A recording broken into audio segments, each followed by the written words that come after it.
tentang teori-teori dari etika ya, moral, responsibility gitu. Kita kemarin membahas tentang utilitarianism gitu ya, dan juga libertarianisme gitu ya. Yang libertarianisme itu lebih asosiasinya itu lebih dekat ke deontologinya Immanuel Kant gitu kan, seperti itu.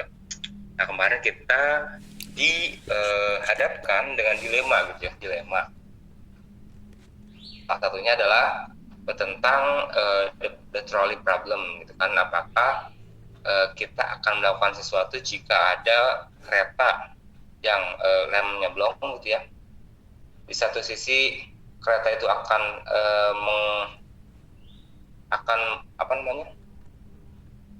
melindas 5 orang di rel gitu ya, karena itu lagi diikat. Atau Anda punya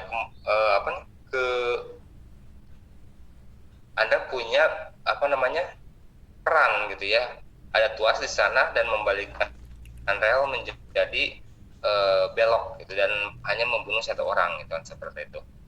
Dilema etis tersebut memang masih menjadi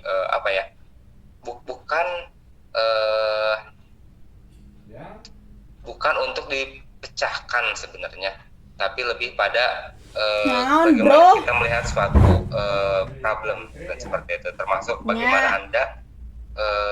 bagaimana Anda memiliki perspektif tentang moral gitu kan, seperti itu.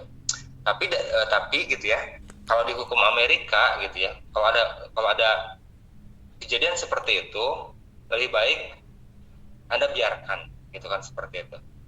Jadi jadi kesalahan itu hanya kesalahan pada kereta api, bukan pada Anda gitu kan. Itu yang the trolley problem itu kan. Nah, itu Anda biarkan. Soalnya kalau Anda pindahkan dan membunuh 1 orang, Anda itu akan di-charge untuk membunuh secara tidak langsung, gitu kan, seperti itu. Nah, kalau Anda membiarkan dan membunuh 5 orang, itu Anda tidak akan, secara hukum Anda tidak akan dihukum gitu kan, secara etika tidak akan dihukum, karena bukan salah Anda, seperti itu.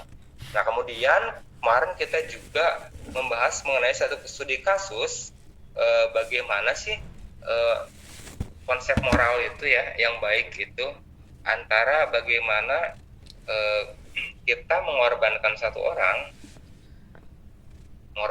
orang untuk menyelamatkan lebih banyak orang gitu kan, seperti itu.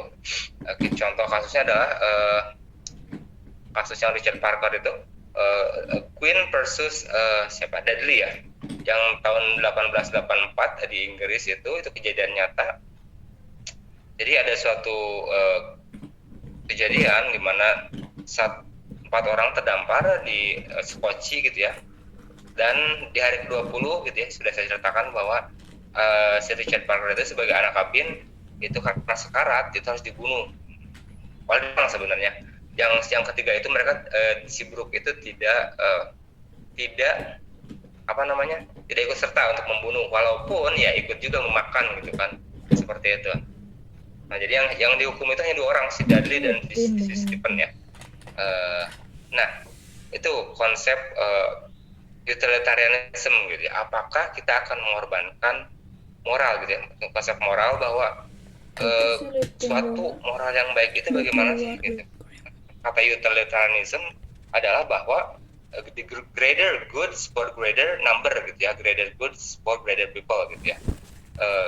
Suatu etika yang baik atau moral yang baik adalah ketika dia berguna untuk banyak orang, kemaslahatan kemaslahatan banyak orang gitu kan, seperti itu.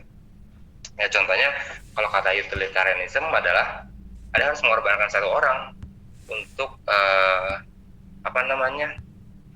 untuk menyelamatkan yang banyak, ya nggak apa-apa gitu kan, seperti itu. Tapi dalam beberapa kasus gitu kan agak sulit diterima, khusus untuk utilitarianism gitu kan. Contoh, ada 5 orang gitu ya yang di rumah sakit itu sakit ya, dan setiap organnya itu membutuhkan 1 donor gitu ya. Bagaimana kalau kita membunuh 1 orang yang sehat untuk menyelamatkan 5 orang tersebut gitu kan? Karena itu kan tidak masuk, tidak logis gitu. Nah, seperti itu ya. Nah, di samping itu kita juga belajar tentang libertarianisme ya. Libertarianisme menitik beratkan gitu kan etika itu secara individu, bahwa individu itu free kan, liberal free. Jadi setiap individu itu berharga, jadi individu itu tidak bisa dikorbankan hanya karena ingin menyelamatkan orang lebih banyak gitu kan. Sama seperti Richard Parker itu tidak bisa dibunuh gitu kan. Makanya hukum-hukum di Inggris itu sangat liberal gitu kan, karena menganut sekali libertarianisme dari Jeremy Bentham gitu kan. Makanya ketika si Stephen Dudley dan Brooks itu sampai dan langsung ditangkap, mereka itu kan langsung dibawa ke pengadilan, dan hasil pengadilannya ya bentar ya, sebentar. Apa itu?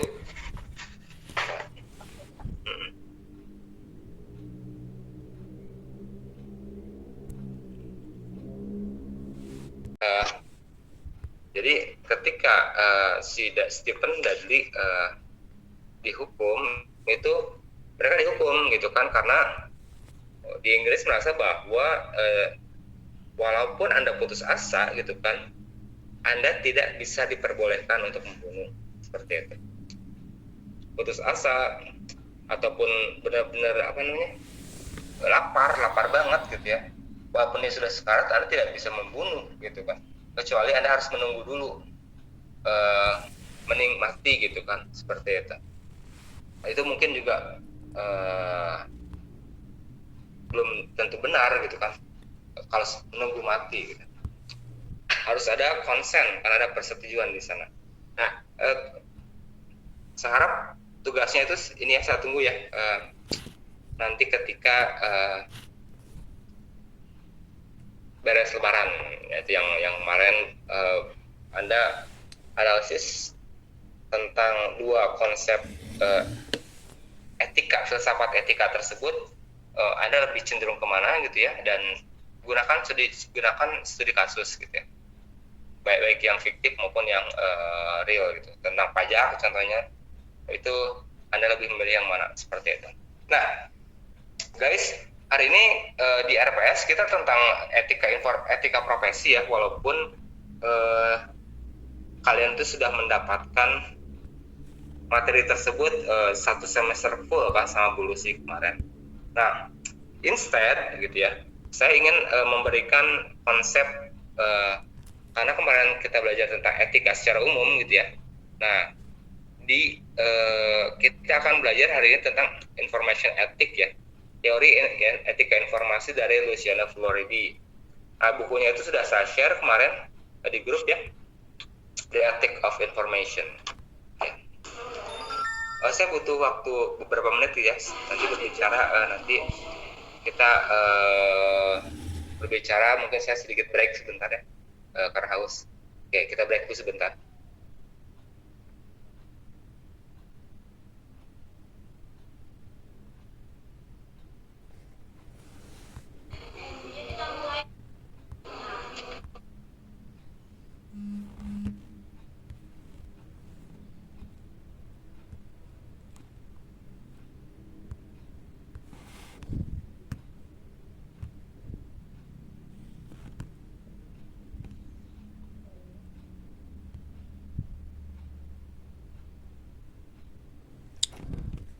Naon sih si bapak teh?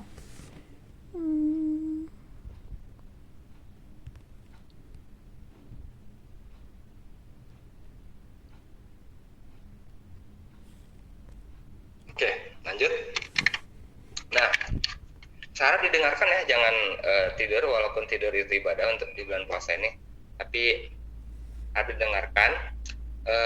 Jadi konsep etika informasi ini sebenarnya konsep baru ya, konsep baru gitu ya. Jadi di disiplin ilmu kita sebenarnya awalnya itu Library and Information Science ya. Nah, teori tokoh yang paling yang paling terkenal gitu ya, khususnya dalam konteks etika informasi adalah Luciano Floridi gitu ya. Jadi siapa itu Luciano Floridi?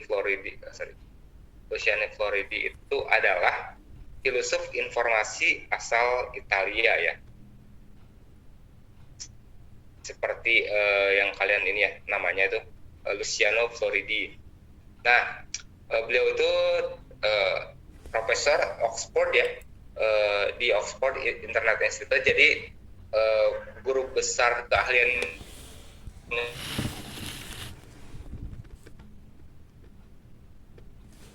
Itu sinyal siapa yang jelek?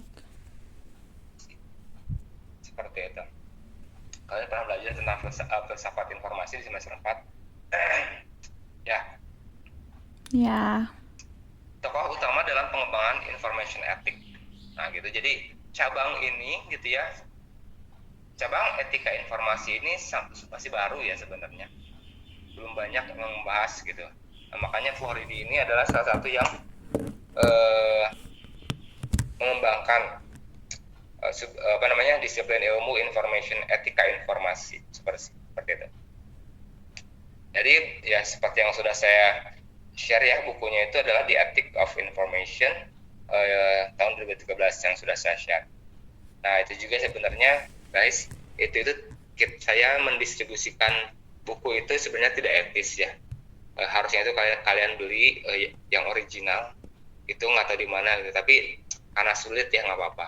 Itu karena buku-buku PDF seperti itu sebenarnya tidak etis untuk didistribusikan gitu kan. Nah itu juga melanggar etika informasi. Nah, jadi apa sih latar belakang dari munculnya etika informasi ya? Jadi walaupun sebenarnya etika informasi itu muncul jauh sebelum internet gitu ya, khususnya bagaimana sih pustakawan itu ataupun jurnalisme itu ataupun publisher gitu ya, membuat dan mendiseminasikan informasi secara etis gitu ya, secara etis gitu kan. Contoh, Anda sebagai pustakawan di perpustakaan gitu ya, ada satu buku tentang LGBT. Nah, Anda bingung, kira-kira ini bukunya dipajang atau tidak gitu kan? Apalagi LGBT di perpustakaan sekolah gitu kan.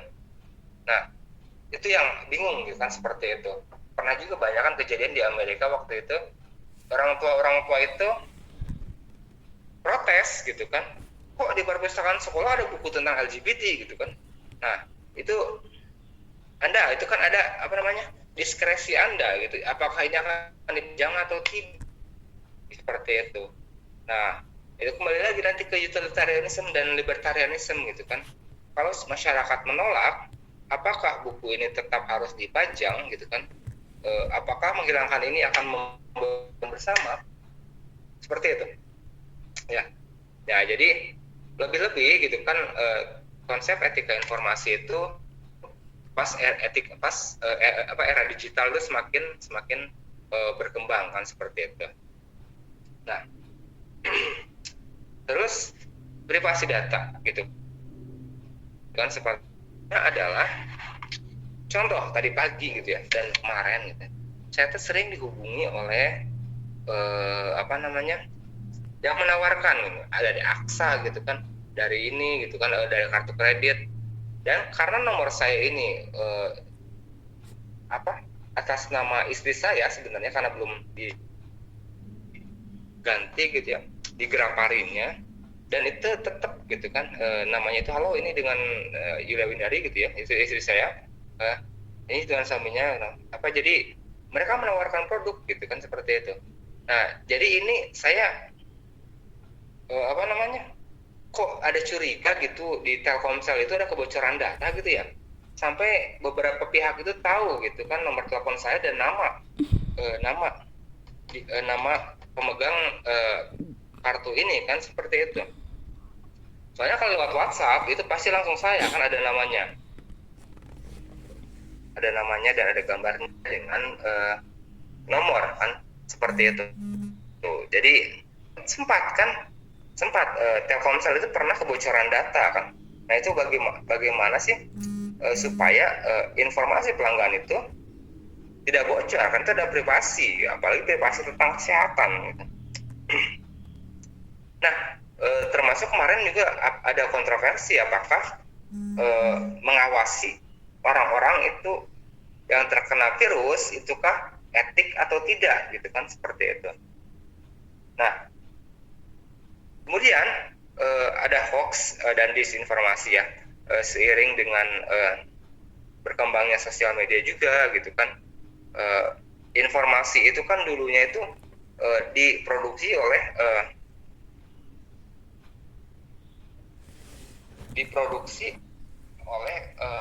major outlet gitu kan, berita-berita besar CNBC, CNN gitu kan.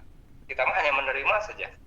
Tapi ketika sosial media ada gitu kan, jadi informasi itu jadi kita jadi producer of information gitu kan. Kita juga bisa memproduksi informasi gitu kan. Nah, tapi sisi side effect-nya adalah ketika semua orang bisa membuat informasi dan bisa disebar gitu kan, ada blur gitu kan, mana yang asli dan mana yang hoax gitu kan, seperti itu. Nah salah satunya itu adalah dibahas oleh information ethics, etika informasi seperti itu. Break dulu 1 menit. Haus.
Oke, lanjut. Masih mendengarkan ini? Masih.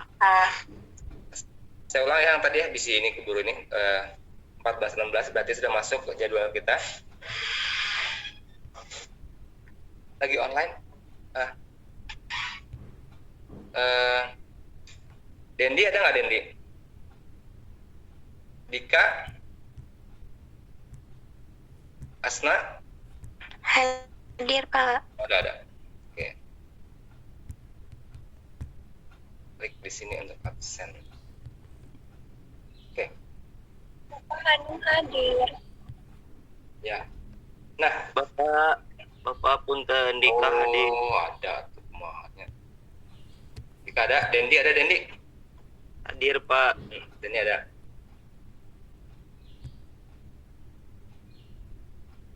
Ya. Oke. Kemudian selain hoax dan disinformasi, ada surveillance. Tahu nggak surveillance itu apa? Surveillance.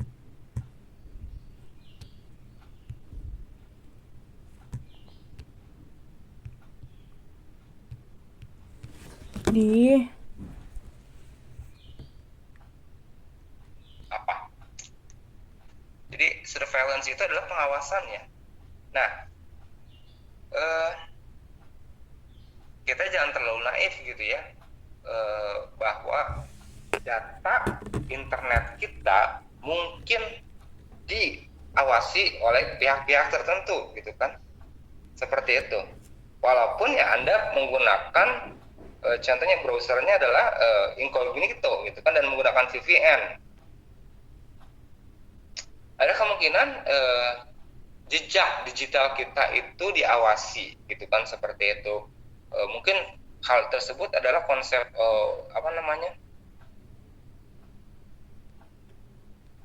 konspirasi teori, orang-orang konspirasi teori gitu kan, bahwa ada pemerintah itu mengawasi setiap seluk-beluk digital kita gitu kan, dan ternyata memang benar gitu kan, ada buktinya. Jadi ketika tahun 2000 Edward Snowden gitu ya, yang sudah saya pernah bilang,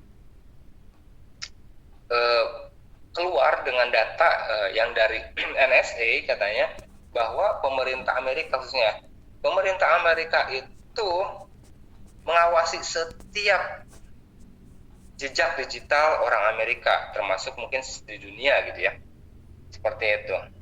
Buat apa? Ya kebanyakan sih untuk ekonomi, seperti itu. Jadi walaupun bukan kontennya, tapi hanya metadata gitu kan. Tahu nggak bedanya metadata dan konten? Saya tanya dulu deh, biar pada nggak ngantuk, biar nggak tidur. Bedanya metadata dan konten apa?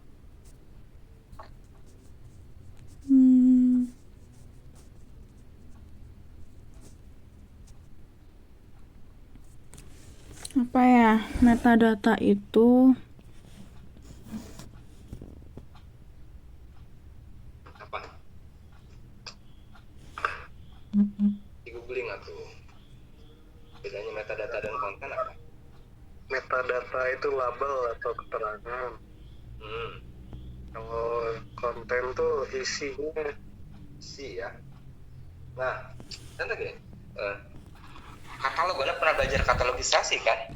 Nah, konten itu bukunya, ya seperti itu. Metadata itu adalah katalognya, gitu kan? Data about data, gitu kan? Katalog itu, metadata itu data tentang data, gitu kan? Apakah metadata itu lebih sama aja dengan konten? Sebenarnya sama aja, gitu. Kalau dalam konteks pengawasan, gitu. Contoh ya,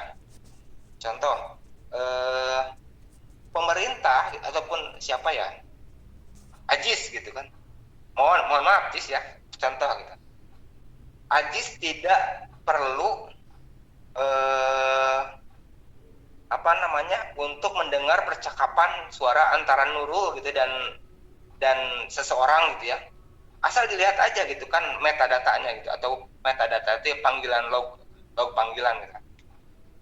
Kalau contohnya Nurul ya, maaf Nurul ya, ini contoh ya.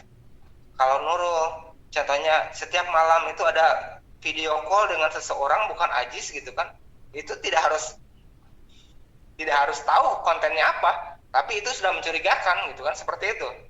Nah itu metadata gitu kan, dan pemerintah itu yang mencari metadatanya gitu kan, seperti itu. Dan itu sudah udah tahu tanpa harus mengetahui kontennya gitu kan. Contoh, seorang wanita gitu kan, ada panggilan, seorang wanita menelpon berkali-kali ke klinik aborsi gitu kan, seperti itu.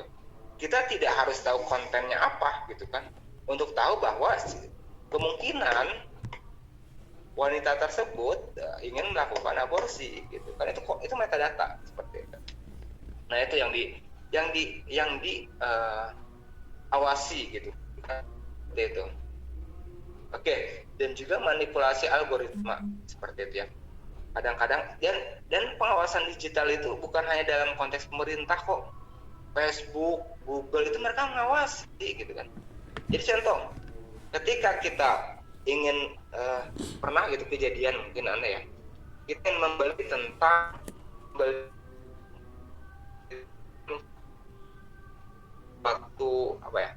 buku lah, ataupun susu ini ya, susu whey protein gitu ya, bagi yang suka nge-gym, whey protein mana nih yang bagus nih, tiba-tiba ketika kita masuk Facebook ataupun Instagram, kok ada iklan tentang susu whey protein gitu kan. Nah, itu adalah salah satu contoh pengawasan bahwa Anda itu diawasi. Hati-hati gitu kan. Khususnya ya kadang-kadang saya juga ingin menutup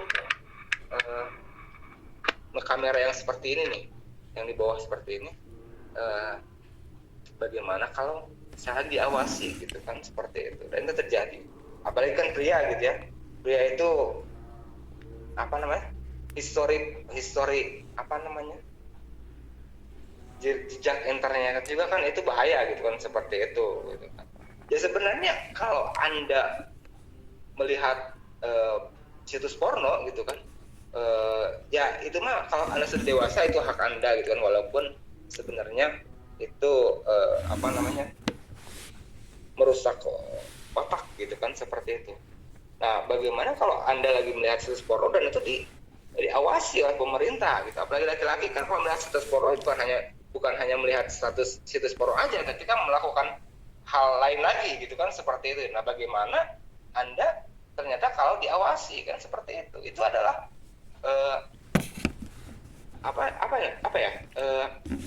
privasi gitu kan, privasi. Nah, itu ya salah satunya adalah bahwa memang baik itu korporat maupun pemerintah itu memang mengawasi kita gitu kan, dan buktinya ada seperti yang sudah disebarluaskan oleh Edward Snowden kan, seperti itu. Ternyata memang ada. Google itu mengawasi kita, Facebook mengawasi kita, Google, Facebook, dan Apple gitu ya. Apple juga sama. Nah, kita masuk ke definisi etika informasi. Apa sih etika informasi itu? Information ethics atau etika informasi adalah satu kajian yang mempelajari perilaku moral dalam pembuatan ya, produksi, pengolahan, penyimpanan, dan penggunaan ya. Seharusnya ini ada penyebaran informasi oleh manusia maupun sistem teknologi. Kita sampai jam berapa? 14.50 ya? Iya. Jadi etika informasi itu adalah contohnya mempelajari perilaku moral dalam pembuatan, pengolahan, penyimpanan, dan penyebaran juga ya. Penyebaran, penggunaan informasi. Harusnya di sini ada penyebaran. Oke.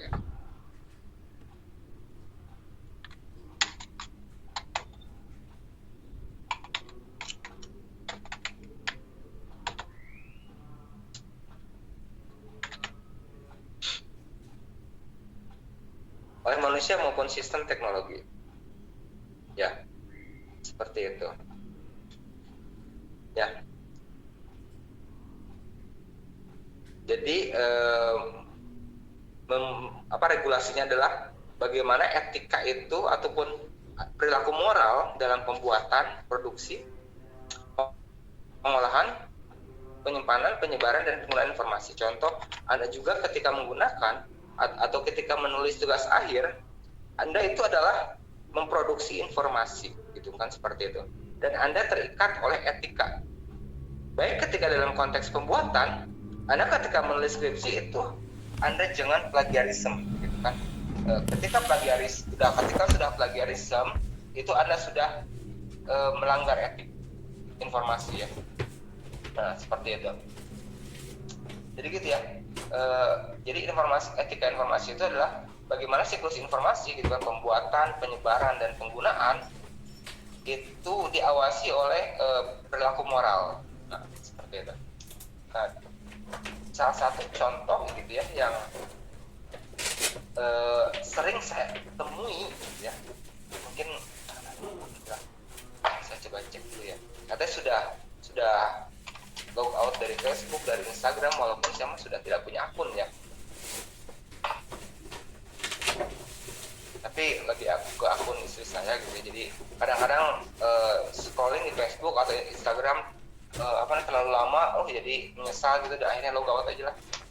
Saya ada banyak hal yang harus saya kerjakan, tapi gitu kan. Nah, salah satu yang banyak saya temukan adalah khususnya di Facebook, karena mereka itu Facebook Pro gitu ya, dan mencari uang gitu ya. Nah, mereka itu melakukan yang namanya komodifikasi atensi gitu ya. Jadi mereka itu membuat konten yang mungkin algoritmanya itu akan membuat kontennya itu mereka itu naik, termasuk konten-konten yang kontroversial kan, seperti itu. Salah satu contoh yang break dulu, haus.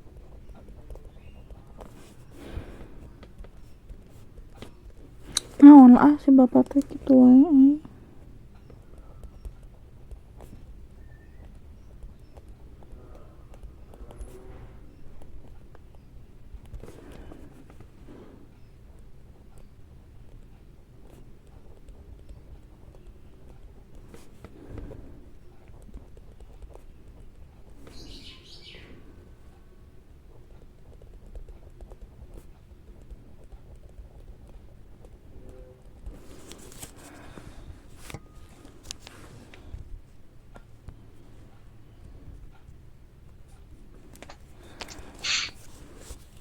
Oke. Nah, sampai mana tadi teh? Sampai mana tadi? Ada yang mendengarkan nggak? Emang ngetes aja mungkin isi pada tidur. Lupa saya.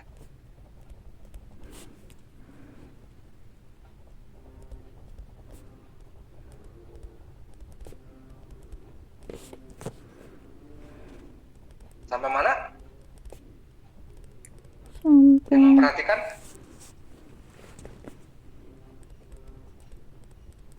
Iberta. Nah, Iberta. sampai mana? Yes. Mungkin itu Facebook Pro buat jual. Oh iya ya. Dan Facebook Pro ya.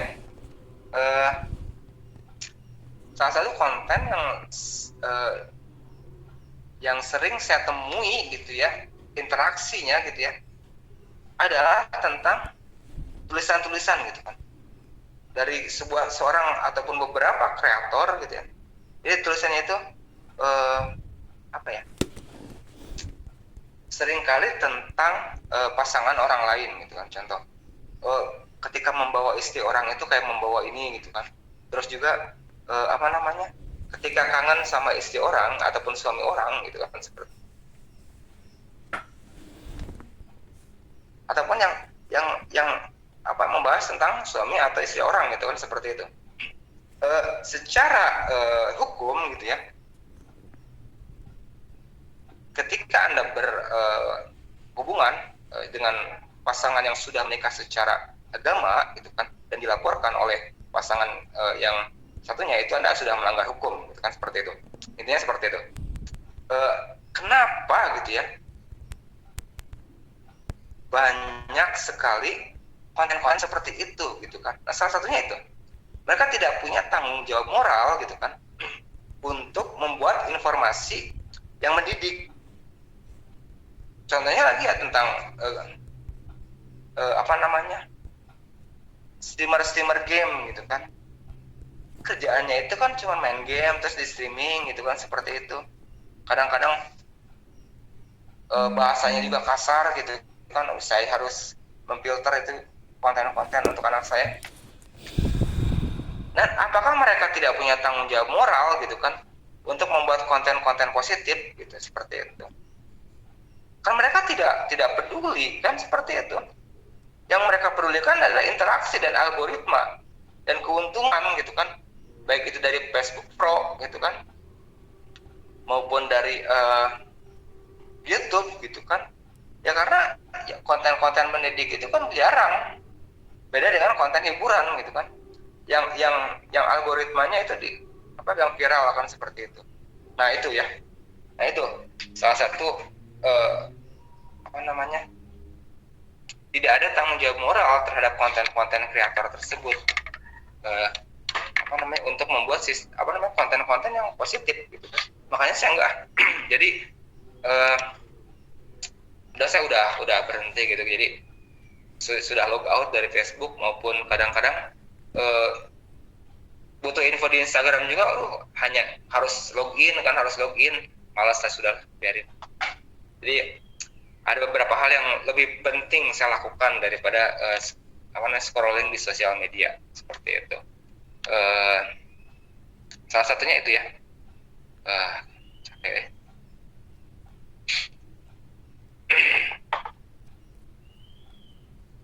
Oke, nanti mungkin kita lanjutkan minggu depan ya. Konsep infosphere ataupun sesudah Lebaran, kayaknya masuk lagi, kita offline aja ya. Kalian pulang dari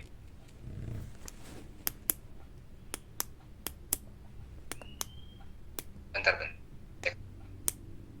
Oke, 19 libur, 26 libur, tanggal 2 kemungkinan kita masuk lagi ya. Dan itu mungkin mudah-mudahan kalau bisa secara offline lah, seperti itu ya. Dan mungkin kan sudah kembali lagi ya, lagi terlalu lama di rumah juga pusing ya, dimarahin sama ibu ya, dan orang tua. Oke, jam 6 sudah cukup seminggu di rumah, itu kan lebih. Kalau mau online boleh deh, seminggu tanggal 30 ya, kalau kalian mungkin merasa belum cukup. Oke, minggu depan kita membahas tentang konsep infosphere. Jadi Floridi ya, punya konsep. Jadi konsepnya itu tentang infosphere gitu. Jadi kita itu di dunia informasi itu, jadi istilahnya itu dunia informasi ya. Nah, dunia informasi itu namanya itu infosphere, yang Floridi berikan kan seperti itu.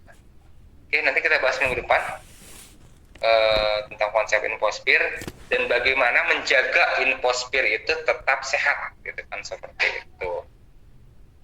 Nah, any question?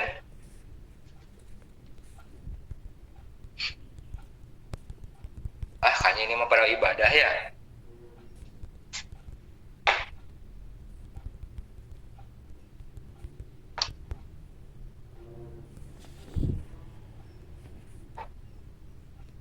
Aditya Wicaksono masih di sana? Fauzi Sidik? Ada apa? Ada. Ajeng? Yang tidak nyaut saya asumsikan keluar atau tidur. Ajeng? Alia? Ada Pak. Tuh kan berbangun tuh teh. Enggak Pak, itu batuk. Alia Nur Fadila.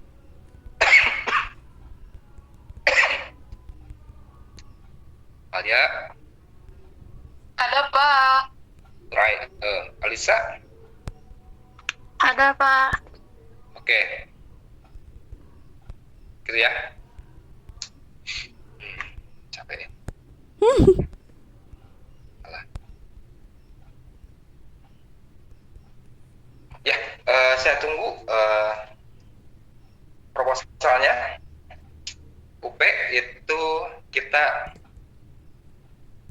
usahakan semester 6 ini sudah pada UP semua ya.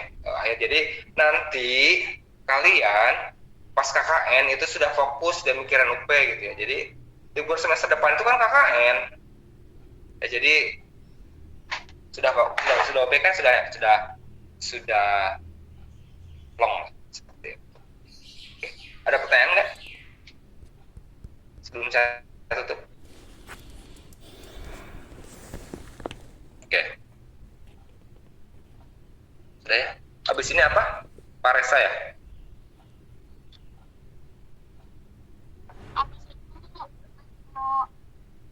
Apa itu Pak Khalid?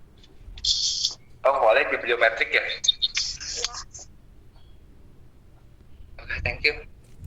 Guys, kita ketemu lagi minggu depan ya.